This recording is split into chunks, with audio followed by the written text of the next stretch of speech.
Good morning ആൾ. ഞാൻ പ്രണയ്, ഇത് അഭിഷേക് ജയകുമാർ. നമ്മൾ ഗവൺമെൻറ് ഹയർ സെക്കൻഡറി സ്കൂൾ കിളിമാനൂരിലെ +2 വിദ്യാർത്ഥികളാണ്. അപ്പോൾ നമ്മൾ ഇന്നിവിടെ പ്രസൻറ്റ് ചെയ്യുന്നത് ഒരു ആർക്ക് ഫ്യൂഷൻ റിയാക്ടറിൻ്റെ മിനിയേച്ചർ മോഡലാണ്.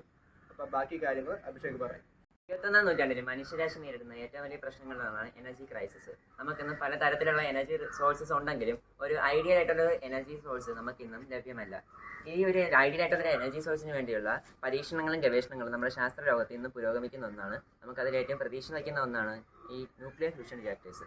ന്യൂക്ലിയർ ഫ്യൂഷൻ റിയാക്ടേഴ്സിൻ്റെ ഏറ്റവും വലിയ പ്രത്യേകത എന്ന് പറഞ്ഞാൽ അവയിൽ നിന്ന് നമുക്ക് ലഭിക്കുന്ന എനർജി ഒരു ലാർജ് സ്കെയിൽ പ്രൊഡക്ഷനാണ്. അത് ചീപ്പും റിലയബിളും ക്ലീനും ആയിട്ടൊരു എനർജിയാണ്. നമുക്ക് എത്ര കാലത്തേക്ക് വേണോ ഒരു ലിമിറ്റ്ലെസ് സോഴ്സ് ഓഫ് എനർജി തന്നെയാണ് ഈ ന്യൂക്ലിയർ ഫ്യൂഷൻ റിയാക്ടേഴ്സ് വഴി നമുക്ക് ലഭിക്കുന്നത്. ഈ ന്യൂക്ലിയർ ഫ്യൂഷൻ റിയാക്ടേഴ്സിൻ്റെ ഏറ്റവും ബേസിക്കും കോമ്പാക്റ്റ് ആയിട്ടുള്ള ഒരു മോഡലാണ് ആർക്ക് ഫ്യൂഷൻ റിയാക്ടേഴ്സ്. ഈ പേരിലുള്ള പോലെ തന്നെയാണ് ആർക്ക് ഫ്യൂഷൻ റിയാക്ടേഴ്സ് എന്ന് പറഞ്ഞാൽ അഫോർഡബിളും റോബസ്റ്റും കോമ്പാക്റ്റുമാണ്. ഇത് നമ്മുടെ മറ്റ് ന്യൂക്ലിയർ ഫ്യൂഷൻ റിയാക്ടേഴ്സിനെ വെച്ച് നോക്കുമ്പോൾ പ്രൊഡക്ഷൻ കോസ്റ്റ് കുറവാണ്, അതുപോലെ സൈസ് ചെറുതാണ്. അപ്പോൾ ഇതിൽ നമ്മൾ സാധാ ന്യൂക്ലിയർ ഫ്യൂഷൻ റിയാക്ടേഴ്സ് നടക്കുന്ന പോലെ തന്നെ ന്യൂക്ലിയർ ഫ്യൂഷനാണ് ഇതിൻ്റെ വർക്കിംഗ് പ്രിൻസിപ്പിൾ. അപ്പോൾ അതിനായിട്ട് നമ്മൾ ഈ ഹൈഡ്രജൻ ഐസോട്ടോപ്പായ ഡ്യൂറ്റീരിയം ട്രിഷ്യം എന്നിവയെ നമ്മൾ ഇതിൻ്റെ കോറിൽ കൂടെ പാസ് ചെയ്യുകയാണ്. അപ്പോൾ ഈ കോറിൽ കൂടെ ഈ പാസ് ചെയ്യുന്ന ഈ ഐസോട്ടോപ്പുകളുടെ ന്യൂക്ലിയർ തമ്മിൽ കൊളൈഡ് ചെയ്താൽ മാത്രമേ നമുക്ക് ന്യൂക്ലിയർ ഫ്യൂഷൻ ഇതിനകത്ത് പോസിബിൾ ആക്കാൻ പറ്റൂ. അപ്പോൾ നമ്മൾ അതിന് വേണ്ടി ചെയ്യുന്നതെന്ന് വെച്ചാൽ നമ്മൾ ഈ ഇതിനകത്ത് ഒരു ചെറിയൊരു എനർജി കൊടുക്കും, സപ്ലൈ ചെയ്ത് ഇതിനെ ഹീറ്റ് ചെയ്യിക്കും. അത് നമ്മൾ കിക്ക് സ്റ്റാർട്ട് എനർജി എന്നാണ് പറയുന്നത്. ഈ കിക്ക് സ്റ്റാർട്ട് എനർജി വെച്ച് ഇതിനെ ഹീറ്റ് ചെയ്യിപ്പിക്കുമ്പോൾ ഈ ന്യൂക്ലിയർ അയോൺസ് ആയിട്ട് മാറും. അത് ഗ്രാജുവലി വെലോസിറ്റി അറ്റൈൻ ചെയ്യും. പിന്നെ നമ്മൾ ഫർദർ ഹീറ്റ് ചെയ്യുമ്പോൾ അത് അയൺ പ്ലാസ്മയായിട്ട് മാറും. ഈ അയൺ പ്ലാസ്മയുടെ ഒരു പ്രത്യേകത എന്ന് പറഞ്ഞാൽ ഒരു ഹൈ കൈനറ്റിക് എനർജി പൊസസ് ചെയ്യുന്ന പാർട്ടിക്കിൾസ് ആണ് അയൺ പ്ലാസ്മ. ഈ അയൺ പ്ലാസ്മ അതുകൊണ്ട് തന്നെ മാക്സിമം വെലോസിറ്റിയിൽ കൊളിഷൻ നടക്കുകയും ഈ കൊളിഷൻ ഈ ഒരു വെലോസിറ്റി കാരണം ഇതിലുണ്ടാകുന്ന ഇലക്ട്രോമാഗ്നറ്റിക് റിപ്പൾഷനെ ഓവർകം ചെയ്ത് കൊളിഷൻ സാധ്യമാക്കുകയും ന്യൂക്ലിയർ ഫ്യൂഷൻ ഇതിനകത്ത് നടക്കുകയും ചെയ്യും. അപ്പോൾ നിങ്ങൾക്കൊരു സംശയം കാണും, ഒരു ന്യൂക്ലിയർ ഫ്യൂഷൻ എന്ന് പറയുമ്പോൾ തന്നെ അതിനകത്ത് ഉണ്ടാകുന്ന എനർജി വളരെ ഹ്യൂജ് ആണ്. അതായത് ഒരു സണ്ണിലൊക്കെ ഉണ്ടാകുന്ന അത്ര എനർജി നമുക്ക് ഇതിനകത്ത് ഉണ്ടാകുന്നത്. അപ്പോൾ ആ ഒരു എനർജി ഈ ഒരു സിസ്റ്റം എങ്ങനെ കൺഫൈൻ ചെയ്ത് നിർത്തുക എന്നതായിരിക്കും നിങ്ങൾക്കുണ്ടാകുന്ന ചോദ്യം. അപ്പോൾ അതിനുവേണ്ടി ഞങ്ങളിവിടെ ഉപയോഗിക്കുന്നത് ഒരു ടോക്കോമാക് മാഗ്നറ്റിക് ഫീൽഡാണ്. അപ്പോൾ ടോക്കോമാക് മാഗ്നറ്റിക് ഫീൽഡിൻ്റെ ബേസിക് ആയിട്ടുള്ള സാധനങ്ങൾ toroidal magnetic field, colloidal magnetic field, പിന്നെ അകത്ത് നമ്മൾ വേറെ കുറച്ച് മാഗ്നറ്റിക് ഫീൽഡുകൾ ഉൾപ്പെടുത്തിയിട്ടുണ്ട്. അപ്പോൾ ഈ മാഗ്നറ്റിക് ഫീൽഡ് എന്ന് പറയുമ്പം ഒരു സൂപ്പർ കണ്ടക്ടിങ് മാഗ്നറ്റ്സ് യൂസ് ചെയ്തേക്കുന്ന മാഗ്നറ്റിക് ഫീൽഡാണ്. അതുകൊണ്ട് തന്നെ ഈ ഒരു ടൊറോയ്ഡൽ ഫീൽഡിനകത്താണ് ഈ അയൺ പ്ലാസ്മയൊക്കെ നമ്മൾ ന്യൂക്ലിയർ ഫ്യൂഷൻ പ്രോസസ്സൊക്കെ നടക്കുന്നത്. അപ്പം ഈ ഒരു മാഗ്നറ്റിക് ഫീൽഡിൻ്റെ മാഗ്നറ്റിക് സ്ട്രെങ്ത് കൊണ്ട് തന്നെ ഈ ഒരു അയൺ പ്ലാസ്മ ഈ ഒരു പ്ലാസ്മ ചാനലിനകത്ത് കൺഫൈൻ ചെയ്ത് നിർത്തി അതുവഴി നമ്മുടെ ഈ സിസ്റ്റത്തിൻ്റെ മറ്റ് ബോഡി പാർട്സ് വാൾസ് അതിലൊന്നും കോണ്ടാക്ട് വരാതിരിക്കാനും സഹായിക്കുന്നു. അതുകൊണ്ട് തന്നെ നമുക്ക് ഈ ഒരു nuclear fusion reaction process continue ചെയ്ത് നടത്താനും സാധിക്കുന്നു. അപ്പോൾ നമ്മൾ ഇതിൽ നിന്നുണ്ടാകുന്ന ഈ ഹീറ്റ് എനർജി അത് നമുക്ക് ഡെയിലി യൂസേജിന് അല്ലെങ്കിൽ നമുക്ക് യൂസ് ചെയ്യാൻ പറ്റുന്ന തരത്തിലേക്ക് മാറ്റാനായിട്ട് പല സോളിനോടും കൂളിംഗ് സിസ്റ്റവും വെച്ച് ഇതിൻ്റെ ടെമ്പറേച്ചർ നമ്മൾ റെഡ്യൂസ് ചെയ്യുന്നുണ്ട്. അപ്പോൾ അതിന് വേണ്ടി പല കൂളിംഗ് സിസ്റ്റവും ലിക്വിഡ് നൈട്രജൻ കൂളിംഗ് സിസ്റ്റങ്ങളൊക്കെ നമ്മൾ ഇത് ഉപയോഗിക്കുന്നുണ്ട്. അപ്പോൾ അതിന് വേണ്ടി നമുക്ക് ഓപ്പൺ ചെയ്ത് കാണിച്ചു തരാം. നമ്മുടെ ആർക്ക് റിയാക്ടറിൻ്റെ ഇൻറ്റീരിയർ പാർട്സ് എന്തൊക്കെയാണെന്ന് നമുക്ക് നോക്കാം. ഇത് വാക്വം വെസലാണ്. ഇതിലൂടെയാണ് നമ്മൾ ഇൻപുട്ട് ഹൈഡ്രജൻ ഐസോടോപ്സും ഒക്കെ അകത്തോട്ട് കൊടുക്കുന്നത്. ഇത് ഇന്നർ പൊളോയ്ഡൽ ഫീൽഡാണ്. ഔട്ടർ പൊളോയ്ഡൽ ഫീൽഡും ഇതിൻ്റെ ഒരു കമ്പൈൻ വേർഷനാണ് നമ്മൾ ഉപയോഗിക്കുന്നത്. മാത്രമല്ല നമ്മൾ ഇപ്പോൾ ന്യൂക്ലിയർ ഫ്യൂഷനാണ് നടക്കുന്നതെങ്കിലും ചെറിയ രീതിയിലുള്ള ഗാമ പാർട്ടിക്കിൾസ് ഉണ്ടാകുന്നുണ്ട്. അതിനെ അബ്സോർബ് ചെയ്യാൻ വേണ്ടിയിട്ടാണ് ലെഡ് ആൻഡ് കോൺക്രീറ്റ് മെയ്ഡ് ആയിട്ടുള്ള ഈ ഗാമ അബ്സോർബേഴ്സ് നമ്മൾ യൂസ് ചെയ്തിരിക്കുന്നത്. പിന്നെ നമ്മൾ liquefied nitrogen cooling system, liquid helium cooling system, inner cooling system, outer cooling system എല്ലാം യൂസ് ചെയ്തുകൊണ്ട് നമ്മൾ ഈ ടെമ്പറേച്ചറിനെ കൺഫൈൻ ചെയ്ത് നിർത്തുന്നുണ്ട്. മാത്രമല്ല നമ്മൾ യൂസ് ചെയ്തിരിക്കുന്നത് സൂപ്പർ കണ്ടക്റ്റിംഗ് മാഗ്നറ്റ്സ് ആണ്. അതുകൊണ്ട് തന്നെ നമുക്ക് ഈ ഒരു ഹെലിക്കൽ മാഗ്നറ്റിക് ഫീൽഡ് പൊളോയ്ഡൽ മാഗ്നറ്റിക് ഫീൽഡും ടൊറോയ്ഡൽ മാഗ്നറ്റിക് ഫീൽഡ് യൂസ് ചെയ്തുകൊണ്ട് ഒരു ഹെലിക്കൽ മാഗ്നറ്റിക് ഫീൽഡ് ഉണ്ടാക്കി അതിനകത്താണ് പ്ലാസ്മയെ കൺഫൈൻ ചെയ്ത് നിർത്തുന്നത്. അപ്പോൾ നമ്മുടെ ന്യൂക്ലിയർ ഫ്യൂഷൻ റിയാക്ഷൻ എല്ലാവർക്കും അറിയാവുന്ന തന്നെയാണ്. നമ്മുടെ +2 സിലബസിൽ NCERT ടെക്സ്റ്റ് ബുക്കിൽ നമുക്ക് പഠിക്കാനും ഉണ്ട്. എങ്കിലും നമ്മൾ അതൊന്നുകൂടെ എക്സ്പ്ലെയിൻ ചെയ്യാം.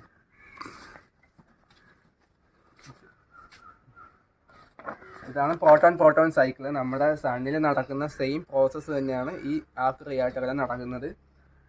അതായത് 2 ഹൈഡ്രജൻ ആറ്റംസ് കൂടി ചേർന്ന് ഒരു ഡ്യൂട്ടീരിയം ഐസോടോപ്പും ഒരു പോസിട്രോണും 2 ന്യൂട്രോണും 0.42 മെഗാ ഇലക്ട്രോൺ വോൾട്ട് എനർജി ഉണ്ടാകും. പിന്നെ ഇത് കണക്ക് ഒരുപാട് സൈക്കിളുകൾ അറ്റ് എ ടൈം നടക്കും. ഒരു സെക്കൻഡിൽ കുറേ പ്രോസസ്സുകൾ നടക്കും. അതുകൊണ്ട് തന്നെ അതിൽ നിന്നും ഒരു പോസിട്രോണും ഒരു ഇലക്ട്രോണും വന്നിട്ട് 2 ഗാമ പാർട്ടിക്കിൾസും 1.02 മെഗാ ഇലക്ട്രോൺ വോൾട്ട് എനർജി ഉണ്ടാകും. അത് ട്വൈസ് സംഭവിക്കും. പിന്നെ നെക്സ്റ്റ് സൈക്കിളിൽ നിന്ന് വരുന്ന ഒരു ഹൈഡ്രജൻ ആറ്റം ഈ ഡ്യൂട്ടീരിയവുമായിട്ട് കമ്പൈൻ ചെയ്ത് ഹീലിയം 3യും കുറച്ച് ഗാമ പാർട്ടിക്കിൾസും 5.49 മെഗാ ഇലക്ട്രോൺ വോൾട്ട് എനർജി ഉണ്ടാകും. അതും ടോയ്സ് സംഭവിക്കും. ഈ ഹീലിയം 3 വേറൊരു സൈക്കിളിൽ നിന്ന് വരുന്ന ഹീലിയം 3 കമ്പൈൻ ചെയ്തുകൊണ്ട് 2He4 അതായത് ഹീലിയം 4 നമ്മുടെ ഔട്ട്പുട്ട് പ്രോഡക്റ്റ് ആയിട്ടുള്ള ഹീലിയം 4 ഉണ്ടാകും. അത് നമ്മുടെ കൂളിംഗ് സിസ്റ്റത്തിൽ നമുക്ക് യൂസ് ചെയ്യാനായിട്ട് സാധിക്കും.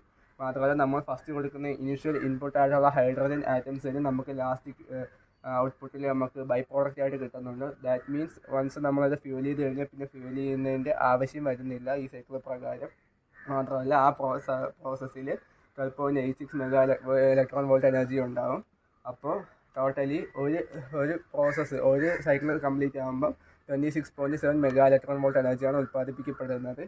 പക്ഷേ നമ്മുടെ ഒരു സെക്കൻഡിൽ തന്നെ മില്യൺസ് ഓഫ് കൊളിഷൻസും മില്യൺസ് ഓഫ് പ്രോസസ്സുകളും നടക്കും. അപ്പോൾ നമുക്ക് കിട്ടുന്ന നെറ്റ് എനർജി എന്ന് പറയുന്നത് നമുക്ക് ചിന്തിക്കുന്നതിലും അപ്പുറമായിരിക്കും. ആർക്ക് റിയാക്ടറിനെ ഓർഡിനറി ന്യൂക്ലിയർ ഫ്യൂഷൻ റിയാക്ടേഴ്സിൽ നിന്ന് വ്യത്യസ്തമാക്കുന്നത് മെയിൻലി അതിൻ്റെ കോമ്പാക്റ്റ് സൈസും പ്രൊഡക്ഷൻ കോസ്റ്റിലെ കുറവും തന്നെയാണ്. പിന്നെ ഒരു ന്യൂക്ലിയർ ഫ്യൂഷൻ അല്ലെങ്കിൽ ന്യൂക്ലിയർ ഫ്യൂഷൻ റിയാക്ടേഴ്സ് നേരിടുന്ന ഒരു പ്രശ്നമെന്ന് പറയുന്നത് നമുക്ക് ഒരു ക്രിട്ടിക്കൽ ഇനീഷ്യൽ ടെമ്പറേച്ചർ വേണം. അത് അറ്റൈൻ ചെയ്യാനുള്ള ഒരു ബുദ്ധിമുട്ട്. അത് ഇനേർഷ്യൽ കൺഫൈൻമെൻറ്റ് പോലുള്ള മെത്തേഡ്സ് യൂസ് ചെയ്ത് നമ്മൾ ആർക്ക് റിയാക്ടറിൽ മറികടക്കുന്നുണ്ട്. പിന്നെ ഉണ്ടാകുന്ന പ്രശ്നമാണ് ഈ മാഗ്നറ്റിക് ഫീൽഡ് ക്രിയേറ്റ് ചെയ്യുക എന്നുള്ളത്. ഈ ഒരു ടെമ്പറേച്ചറിനെ കൺഫൈൻ ചെയ്യാനുള്ള മാഗ്നറ്റിക് ഫീൽഡ് ക്രിയേറ്റ് ചെയ്യുക എന്നതാണ് മറ്റ് ന്യൂക്ലിയർ റിയാക്ടേഴ്സിൽ നേരിടുന്ന ഒരു വെല്ലുവിളി. അത് നമ്മളിവിടെ ഒരു ടോക്രോമാക്ക് ഷേപ്പ് മാഗ്നറ്റിക് ഫീൽഡ് ഉണ്ടാക്കിക്കൊണ്ട് നമ്മൾ അതിനെ ഓവർകം ചെയ്യുന്നു. പിന്നെ മറ്റ് ന്യൂക്ലിയർ റിയാക്ടേഴ്സിൽ ഈവൻ അത് പോസിബിൾ ആയാൽ പോലും അത് ലാർജ് സൈസ് ആയതുകൊണ്ട് തന്നെ അത്രയും ഒരു വലിയ മാഗ്നറ്റിക് ഫീൽഡിനെ ക്യാരി ചെയ്യാനുള്ള ഗ്രാവിറ്റേഷണൽ പുള്ള് നമ്മുടെ ഭൂമിക്കില്ല. സോ അത് അവിടെ ഒരു വിലങ്ങുതടിയായി നിൽക്കുകയാണ്. അവിടെയാണ് ഇത് പ്രസക്തമാകുന്നത്. ഇതിൻ്റെ കോമ്പാക്റ്റ് സൈസ് കൊണ്ട് ഒരു ചെറിയ ഐഡിയയിലുള്ള മാഗ്നറ്റിക് ഫീൽഡായി ആണ് ഉണ്ടാകുന്നത്. സോ നമുക്ക് നമ്മുടെ ഭൂമിക്ക് അതിന് ഗ്രാവിറ്റി മൂലം ഇവിടെ പിടിച്ചു നിർത്താനായിട്ട് സാധിക്കുകയും ന്യൂക്ലിയർ ഫ്യൂഷൻ എർത്തിൽ പോസിബിൾ ആക്കുകയും ചെയ്യുന്നു. ആർക്ക് റിയാക്ടറിനെ ന്യൂക്ലിയർ ഫിഷൻ റിയാക്ടറിൽ നിന്നും വ്യത്യസ്തമാക്കുന്ന എന്തെന്ന് ചോദിച്ചാൽ ന്യൂക്ലിയർ ഫ്യൂഷൻ തന്നെയാണ്. ഓഫ് കോഴ്സ് ന്യൂക്ലിയർ ഫിഷൻ റിയാക്ടറുകളിൽ സംഭവിക്കുന്നതെന്ന് വെച്ചാൽ യുറേനിയം തോറിയം പോലുള്ള റേഡിയോ ആക്റ്റീവ് ഫ്യൂവൽസ് യൂസ് ചെയ്തുകൊണ്ട് അതിനെ വിഘടിപ്പിച്ച് എനർജി ഉൽപ്പാദിപ്പിക്കുക എന്നുള്ളതാണ്. ഇപ്പോൾ യുറേനിയം 235 ആണ് യൂസ് ചെയ്യുന്ന ന്യൂക്ലിയർ ഫിഷൻ റിയാക്ടേഴ്സിൽ യൂസ് ചെയ്യുന്നതെന്ന് വെച്ചാൽ ഇപ്പോൾ 235 AMA യുറേനിയം നമ്മൾ പ്രൊവൈഡ് ചെയ്താൽ 200 മെഗാ ഇലക്ട്രോൺ വോൾട്ട് എനർജി നമുക്ക് ഉണ്ടാക്കാൻ സാധിക്കും. ബട്ട് ഇൻ ആർക്ക് റിയാക്ടർ നമ്മൾ 2 AMU ഹൈഡ്രജൻ അതായത് non radio active hydrogen provide ചെയ്താൽ നമുക്ക് 26.7 മെഗാ ഇലക്ട്രോൺ വോൾട്ട് എനർജി ഉൽപ്പാദിപ്പിക്കാൻ സാധിക്കും. അതായത് 235 AMU ഹൈഡ്രജൻ കൊടുക്കുകയാണെങ്കിൽ almost 1600 mega electron volt energy നമുക്ക് ഉൽപ്പാദിപ്പിക്കുക. അതായത് 8 ഇരട്ടി എനർജിയാണ് നമുക്ക് ന്യൂക്ലിയർ ഫിഷൻ റിയാക്ടേഴ്സിനെ അപേക്ഷിച്ച് ന്യൂക്ലിയർ ഫ്യൂഷൻ റിയാക്ടേഴ്സിൽ ആർക്ക് റിയാക്ടറിൽ ഉണ്ടാകുന്നത്. ന്യൂക്ലിയർ ഫിഷൻ റിയാക്ടേഴ്സിൽ ഉള്ളൊരു മെയിൻ പ്രശ്നമാണ് ന്യൂക്ലിയർ വേസ്റ്റസ് ഉണ്ടാവുക എന്നുള്ളത്. അതായത് സോളിഡ് ന്യൂക്ലിയർ വേസ്റ്റുകൾ അത് കാലാകാലങ്ങളോളം പിന്നെയും ഗാമ റേഡിയേഷൻസ് എമിറ്റ് ചെയ്തുകൊണ്ടേയിരിക്കും. പക്ഷേ ആർക്ക് റിയാക്ടറിനെ സംബന്ധിച്ച് അങ്ങനെ സോളിഡ് വേസ്റ്റ് ഉണ്ടാകത്തേ ഇല്ല. കുറച്ച് ഗാമ പാർട്ടിക്കിൾസ് മാത്രമാണ് ഉണ്ടാകുന്നത്. അതിനെ അബ്സോർബ് ചെയ്ത് മാറ്റാൻ വേണ്ടിയിട്ടാണ് ലെഡ് കോൺഗ്രീറ്റബിലിറ്റി ആയിട്ടുള്ള ഗാമ അബ്സോർബർ ആർക്ക് റിയാക്ടറിൻ്റെ ഉള്ളിൽ സെറ്റ് ചെയ്തിരിക്കുന്നത്. ഫിഷൻ റിയാക്ടേഴ്സിനെ അപേക്ഷിച്ച് അപകട സാധ്യതയും ആർക്ക് റിയാക്ടേഴ്സിൽ കുറവാണ്. കാര്യം എന്തെന്ന് വെച്ചാൽ ന്യൂക്ലിയർ ഫ്യൂഷൻ സംഭവിക്കണമെങ്കിൽ ഒരു ക്രിട്ടിക്കൽ ഇനീഷ്യൽ ടെമ്പറേച്ചർ വേണം. ഈ സിസ്റ്റത്തിന് എന്തെങ്കിലും ഫാൾട്ട് ഉണ്ടായാൽ ആ ടെമ്പറേച്ചർ മെയിൻറ്റെയിൻ ചെയ്യാനുള്ള കപ്പാസിറ്റി ഈ സിസ്റ്റത്തിന് നഷ്ടപ്പെടും. അതായത് പിന്നെ ന്യൂക്ലിയർ ഫ്യൂഷൻ അൺകൺട്രോൾഡായിട്ട് സംഭവിക്കുകയോ തുടർന്നുള്ള എക്സ്പ്ലോഷൻസ് ഉണ്ടാവുകയോ ചെയ്യുന്നില്ല. ചാൻസസും പോസിബിലിറ്റിയും ഉള്ള ഒരു കോൺസെപ്റ്റ് എന്തുകൊണ്ട് പ്രാക്ടിക്കലി നമുക്കിന്ന് പോസിബിൾ ആക്കാൻ പറ്റുന്നില്ല എന്നൊരു ചോദ്യം നിങ്ങളുടെ ഉള്ളിൽ കാണും. അപ്പോൾ അതിനായി എനിക്ക് മറുപടിയായിട്ട് പറയാനുള്ളത് നമ്മളിതിൽ കൊടുക്കാനുള്ള ഇൻപുട്ട് ആയിട്ട് കൊടുക്കുന്ന ഹൈഡ്രജൻ ഐസോട്ടോപ്പിൽ ട്രിഷ്യത്തിന് ലഭ്യത കുറവ് ഒരു ഘടകമാണ്. കൂടാതെ നമ്മളിതിൽ ഉപയോഗിക്കുന്ന മെറ്റൽ ബോഡി അല്ലെങ്കിൽ അലോയ് ബോഡി അതിൽ ഒരു ഇത്രയും ടെമ്പറേച്ചർ വിസ്റ്റാൻഡ് ചെയ്യാൻ പറ്റുന്ന ഒരു എലമെന്റ് അല്ലെങ്കിൽ ഒരു അലോയ് നമുക്ക് കണ്ടെത്താൻ സാധിച്ചിട്ടില്ല. അതൊരു വെല്ലുവിളിയായി നമ്മുടെ മുന്നിൽ നിൽക്കുന്നു. എന്നാൽ ഫ്യൂച്ചറിൽ നമ്മൾ പല ഫ്യൂച്ചറിസ്റ്റിക് ആയിട്ടുള്ള ഇന്നോവേഷൻസും ടെക്നിക്കൽ അഡ്വാൻസ്മെന്റ് കൊണ്ട് നമുക്ക് നേടിയെടുക്കാൻ പറ്റുന്ന ഒരു വലിയൊരു എനർജി സോഴ്സ് തന്നെയാണിത്. അങ്ങനെ ഇത് പോസിബിൾ ആവുകയാണെന്നുണ്ടെങ്കിൽ നമുക്ക് ഈ ലോകത്തെ എനർജി ക്രൈസിസ് തന്നെ നല്ല രീതിയിൽ റെഡ്യൂസ് ചെയ്യാനും ഒരു എനർജി എഫിഷ്യൻ്റ് ആയിട്ടുള്ളൊരു വേൾഡ് ആയിട്ട് നമുക്കിതിനെ മാറ്റാനും സാധിക്കും. വൺസ് ആർക്ക് റിയാക്ടർ നമ്മുടെ ഭൂമിയിൽ പോസിബിൾ ആവുകയാണെങ്കിൽ ഭൂമിയിൽ ജീവിക്കുന്ന ഓരോ മനുഷ്യനും ഒരു സെൽഫ് സസ്റ്റെയിൻഡ് എനർജി സോഴ്സായിട്ട് മാറുകയാണ്. മാത്രമല്ല സയൻസ് മുന്നേറുന്നതിനനുസരിച്ച് ആർക്ക് റിയാക്ടറിന് ഇതിലും മിനിയേച്ചർ ഫോംസ് ഉണ്ടാക്കാൻ സാധിക്കുകയാണെങ്കിൽ നമുക്ക് the energy source within the appliance എന്നൊരു കോൺസെപ്റ്റിലേക്ക് പുതിയൊരു തലത്തിലേക്ക് നമുക്ക് അതിനെ കൊണ്ടുവരാനായിട്ട് സാധിക്കുകയും ട്രാൻസ്മിഷൻ ലോസ് എനർജി ട്രാൻസ്മിറ്റ് ചെയ്ത് വരുമ്പോൾ ഉണ്ടാകുന്ന ലോസ് നമുക്ക് എന്നേക്കുമായി ഇല്ലാതാക്കാനും സാധിക്കുകയും ചെയ്യും. നമ്മൾ ഈ ഒരു പറഞ്ഞ കോൺസെപ്റ്റ് നമ്മൾക്ക് ഏറ്റവും മികച്ച രീതിയിൽ ഇൻസ്റ്റേറ്റ് ചെയ്തത് മാർവൽ സിനിമാറ്റിക് യൂണിവേഴ്സ് അയൺമാൻ എന്നൊരു ക്യാരക്ടറിലൂടെയാണ്. അപ്പോൾ ആ ഒരു ക്യാരക്ടറിൽ നമുക്ക് ഈ ആർക്ക് ഫ്യൂഷൻ റിയാക്ടർ ഈ അയൺമാൻ്റെ ചെസ്സിൽ നമുക്ക് കാണാൻ സാധിക്കുന്ന ഒന്നാണ്. അപ്പോൾ ആ ഒരു ഐഡിയ ഇൻസ്പയർ ആയി തന്നെയാണ് നമ്മൾ ഈ ഒരു മോഡലിലേക്ക് എത്തിച്ചേർന്നത്. അപ്പോൾ ഇതിൻ്റെ സാധ്യതകളെ നമുക്ക് തള്ളിക്കളയാൻ സാധിക്കില്ല. ഇത് പോസിബിൾ ആയാൽ നമുക്ക് ഈ ഒരു സിനിമ ഒരു ഫിക്ഷൻ ക്യാരക്ടറിലുള്ള പോലെ തന്നെ നമുക്ക് ഓരോരുത്തർക്കും എനർജി സഫീഷ്യൻ്റ് ആയി ഈ ലോകത്ത് ജീവിക്കാൻ കഴിയും. അതുവഴി നമുക്ക് എനർജി ക്രൈസ് എന്നൊരു ചോദ്യം, ഒരു നമ്മുടെ മുന്നിൽ വിലങ്ങ് തടിയെ നിൽക്കുന്ന എനർജി ക്രൈസ് എന്ന ചോദ്യം നമുക്ക് ഇല്ലാതാക്കാൻ സാധിക്കും.